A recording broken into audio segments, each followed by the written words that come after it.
Niveli A1, si të shkruash një letër nëse do të kemi temën termin absagen, të anullosh një termin. 3 pikat kryesore mund të jenë: Warum kannst du nicht kommen? Meine neuen Termin bieten, vorschlagen wann du Zeit hast. Arsye pse nuk mund të vini, të kërkoni një termin të ri dhe të bëni vorschläge, do të thotë të jepni propozime kur keni ju kohë. Është shumë e rëndësishme kur letra është formale, fillohet gjithmonë me sehr geehrte Damen und Herren.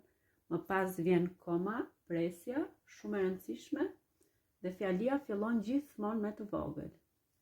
Pika e parë: Leider kann ich am Montag nicht zum Termin kommen, weil ich arbeiten muss. Pra jep arsyen pse nuk mund të vi. Pika e dytë: Können Sie mir bitte einen neuen Termin geben oder vereinbaren? Të më caktoni një termin të ri. Ich habe am Freitag Vormittag Zeit. Dhe e falenderon për vielen Dank für Verständnis. Faleminderit për mirëkuptimin tuaj. Shumë e rëndësishme mbyllja mit freundlichen Grüßen, emër mbi emër.